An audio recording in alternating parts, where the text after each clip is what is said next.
안녕하세요. 오늘 주제는 소위 밀당이라고 하는 밀고 당김.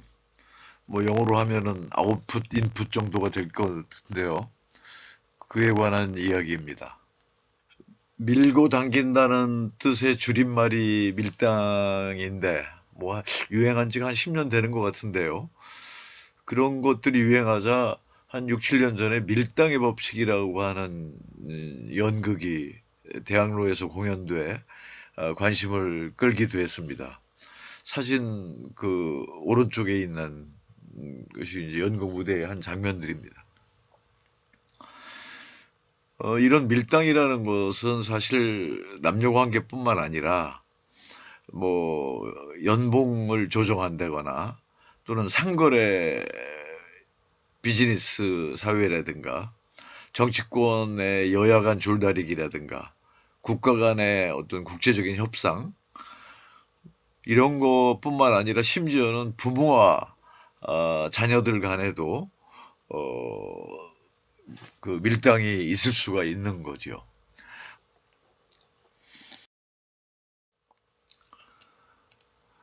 그런데 이런 밀당에 고전 물리학자인 그 유명한 교과서에도 등장하는 뉴턴의 운동 법칙 세 가지가 들어 있다고 이제 그 생각해 볼 수도 있습니다. 아마 이걸 주제로 언젠가 무슨 음악 같은 것도 한번 나왔던 것 같은데 제가 이건 확실하지가 않습니다. 여하튼 그 운동 법칙, 뉴턴의 운동 법칙 세 가지를 보면 이렇게 되는 거죠. 예를 들어서 제일 법칙이 이제 관성의 법칙이라고 하는 건데 이성을 향해서 일정한 속도로 다가가는 거. 그게 이제 관성의 법칙에 해당이 되는 거겠죠.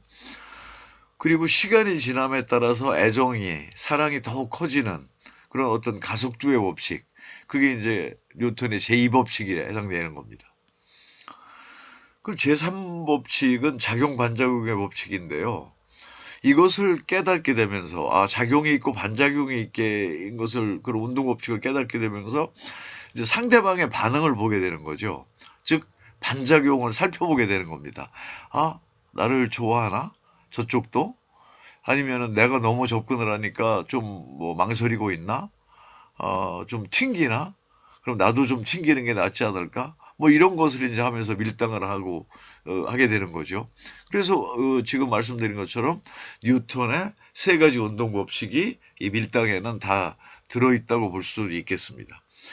그런 인간관계뿐만 아니라 자연계에서는 어떨까요?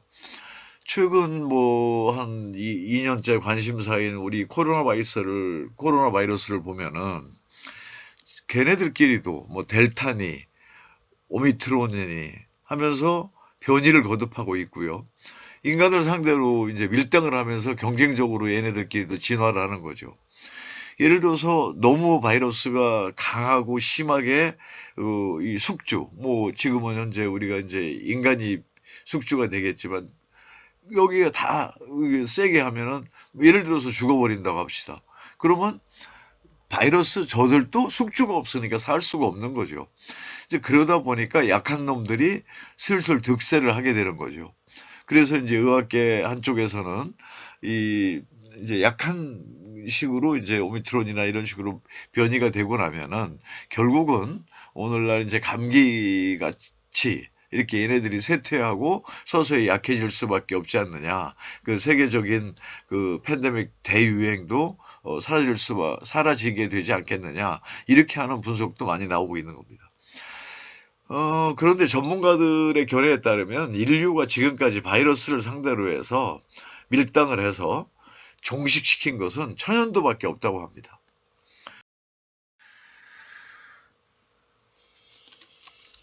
그런데 이렇게 인간관계, 자연계 이런 거 말고도 어떤 관계에 대한 거 말고도 인간들 개개인 자신에게도 어떤 밀당과 같은 아웃풋, 인풋의 어떤 시스템이 작동을 하고 있습니다. 뭐 아주 쉽게는 밥을 먹고 배설하고 뭐 이런 것들이 인풋 아웃풋의 관계가 되는 거죠. 자, 이런 그 자신에게 속하는 오로지 나 스스로에게만 대한 밀당이라는 것은 앞에서 얘기했던 잔재주 같은 어떤 기술의 부분이 아니라 아주 보다 기본적이고 중요한 지혜의 영역에 속하는 거라고 볼 수가 있습니다. 그게 뭐냐면은 신체, 정신, 지식, 다시 얘기해서 몸과 마음과 두뇌, 이 세 가지에 각각 어떤 그 드나듦, 다시 얘기해서 밀당, 인풋, 아웃풋, 이런 체계가 작동하고 있는 거죠. 예를 들면은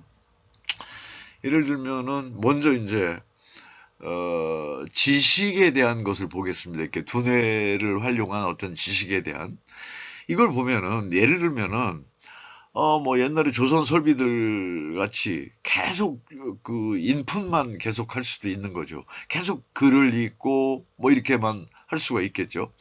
그렇게 되면 어떻게 되냐면은 이 들어온 인풋들이 다시 얘기해서 어떤 지식들이 서로 엉키고 이런 정보들이 지식들이 엉키고 설키고 하면서 제대로 정리가 되지 않는 거죠. 그렇게 정리되지 않은 지식이나 정보는 지적 어떤 자산이라든가 지혜와 같은 그 중요한 자양분으로 작용하기가 어렵게 되는 거죠. 자, 그런데 반대로 공부하지 않고 다시 얘기해서 지식을 섭렵하지 않고 게으르게 몇십 년 전에 공부해가지고 박사 받은 거 가지고 계속해서 몇십 년 동안을 지식을 좀 더 새롭고 보강하고 축적하지 않고 계속 아웃풋만 계속을 하면은 어느 순간에 아웃풋의 품질이 저하가 되는 거죠. 인풋을 많이 노력하는 사람들, 공부를 열심히 하고 정부를 하는 사람들한테 유명한 말이 있습니다. 가장 효과적인 학습 방법이 가르치는 거라고 하는 얘기죠. 가르침을 통해서 자기의 지식적인 체계가 정리가 된다는 이제 그런 얘기입니다. 자, 그러면 이런 두뇌에 대한 거, 지식에 대한 거 말고도 사람들의 몸에 대한 거, 신체에 대한 것을 한번 보기로 하죠. 아까도 얼핏 말씀드렸지만 음식물을 섭취하고 소화를 시키고 배설을 시키는 이런 어떤 과정, 이런 과정에서 인아웃풋의 어떤 조화가 무너지면은 탈이 나는 거죠. 그러기 때문에 너무나 기초적으로 모든 의료인들이 또는 뭐 의료인이 아니더라도 경험자들이 중요하다고 생각하는 것이 바로 적당한 운동, 그다음에 식사 조절, 그다음에 영양의 밸런스, 뭐 이런 것들을 계속 중요하다고 여러 군데에서 이제 얘기를 하는 거죠.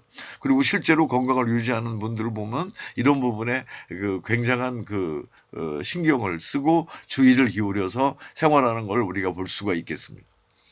자, 몸에서 일어나는 가장 생명 유지 필수의 필수. 이것이 없어가지고는 생명 유지가 안 되는 거. 그것이 바로 호흡인데요. 이 호흡의 한자는 내쉰다는 뜻의 호와 숨을 들이마신다라고 하는 뜻의 흡입니다. 다시 얘기해서 아웃풋과 인풋이 바로 호흡이라는 단어고요. 순수하게 우리말로는 숨쉬기죠. 들숨, 날숨 이렇게 얘기할 수도 있겠습니다. 자, 이것이 이제 신체적에서도 하는 인풋 아웃풋에 대한 거라고 하면은 그럼 우리의 마음, 정신적인 작용을 하는 어떤 마음은 어떠한 거냐? 이 마음에서도 바로 이런 겁니다. 어떤 사람이 걱정거리가 많았고 잡념이 많이 들고 또는 불안이 심할 때 가장 좋은 방법은 명상을 하는 분들의 지도를 받아가면서 이렇게 자꾸만 자기 마음을 이렇게 다듬는 것이 이제 굉장히 필요한데요. 이 마음을 다듬는 것의 가장 좋은 방법이, 효과적인 방법이 마음을 자기의 몸에다 묶어버리는 겁니다. 마음을 몸에다 묶는다는 얘기는 뭐냐면요. 숨쉬기를 할 때 들숨 날숨을 하면서 자, 숨을 들이마시고 내쉬고 하는 거에 자기의 의식을 싣는 겁니다. 들숨 남숨을 코로 숨을 쉬게 돼서 목으로 넘어가고 이게 목에 숨이 드나드는 거 이것을 우리가 목숨이라고 얘기를 하는 거죠. 이건 생명유지의 필수가 되는 겁니다. 그러면서도 우리가 알고 있는 명상, 호흡 명상의 기초가 됩니다. 제가 그래서 이 관계를 좀 더 쉽게 표현하기 위해서 제가 만든 글자가 한글 맞춤법에는 맞는 글자가 아니지만은 이런 글자가 한글에서는 본래는 없는 겁니다. 몸과 마음을 합쳐서 맘이라고 하는 글자를 제가 만들었습니다. 그래서 제가 어떤 글에다가도 많이 쓰고 있고 보급을 하고 있고요. 제 시집에도 이제 이 얘기를 이제 잠깐 써놓은 적이 있고 그렇습니다.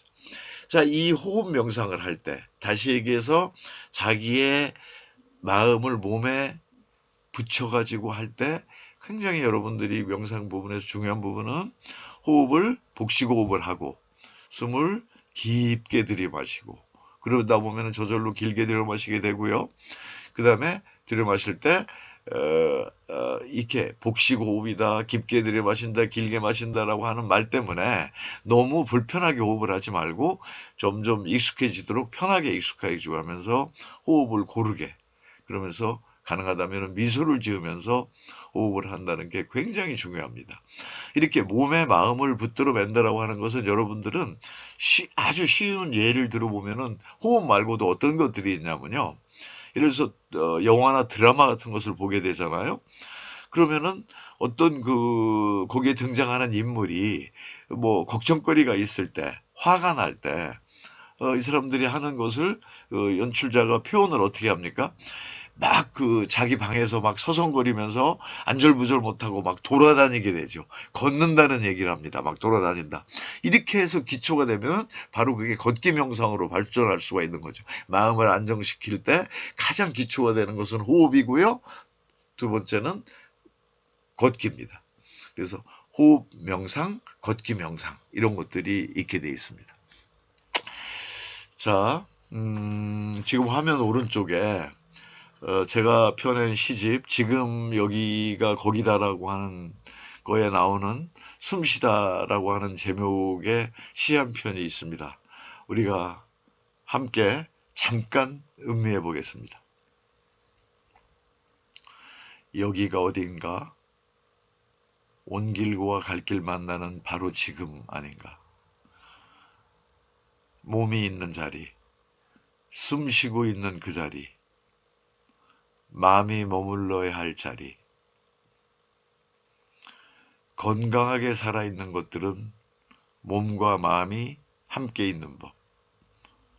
숨 들이마시고 숨 내쉬고 지금 여기가 거기다. 오늘 이걸로 마치겠습니다. 고맙습니다.